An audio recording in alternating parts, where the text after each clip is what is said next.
Here on Democracy Now!, democracynow.org, The War and Peace Report. I'm Amy Goodman. As we continue our conversation with Noam Chomsky, we turn now to Latin America. Democracy Now!'s Aaron Mate sat down with Noam Chomsky yesterday on Democracy Now!, the MIT professor emeritus. We asked him to talk about the thawing of U.S.-Cuba relations and U.S. meddling in Cuba. The U.S. has been at war with Cuba since late 1959. Cuba had been essentially a colony of the United States, virtual colony. In January 1959, the Castro guerrilla forces took over. By late that year, around October, U.S. planes were already bombing Cuba from Florida. In, I think it's March 1960, there was a formal decision internally to overthrow the government. John F. Kennedy came in shortly after, got the Bay of Pigs. After the Bay of Pigs, there was almost hysteria in Washington about how to punish the Cubans for this. Kennedy made some incredible speeches about how, you know, the future of the world is at stake and dealing with Cuba and so on.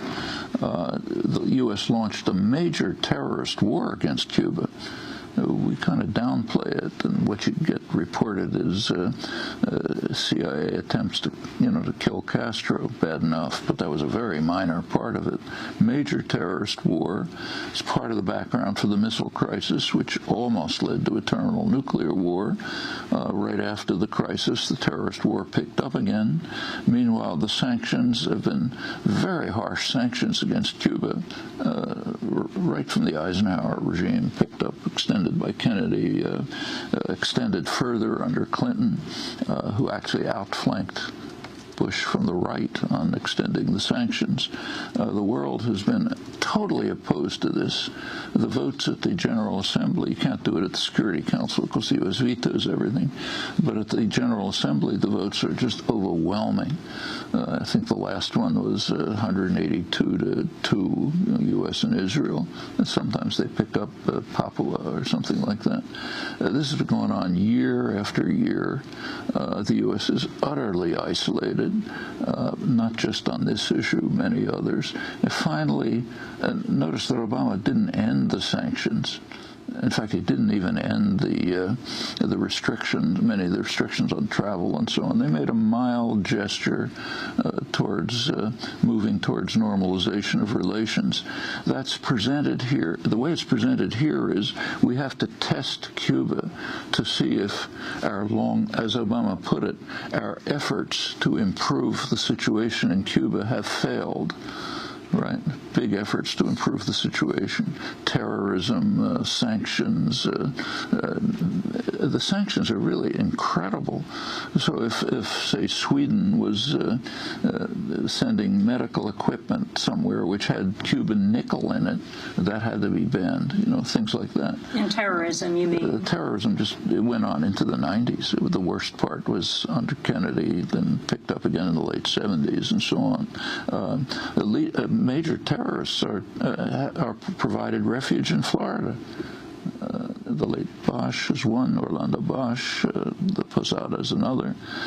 You remember there was something called the Bush Doctrine, Bush II. A country that harbors terrorists is the same as the terrorists themselves. That's for others, not for us. We harbor them, and also support their activities. But we have to test Cuba to see if they're making successful gestures now that our old policy of bringing freedom and democracy didn't work, so we have to try a new policy. I mean, the irony of this is almost indescribable. The fact that these words can be said is shocking. It's a sign of, again, a failure to reach a minimal level of civilized awareness and behavior. But the steps, I mean, it's good. It's good that there are small steps being taken. It's interesting to see what the Cuban intellectual community. There is a dissident intellectual community in Cuba. How they've been reacting to it. Actually, there's an interesting article about it by my daughter, Avi Chomsky, who's a Cuba specialist, but we don't look at that. We don't hear what they're saying. What are they saying?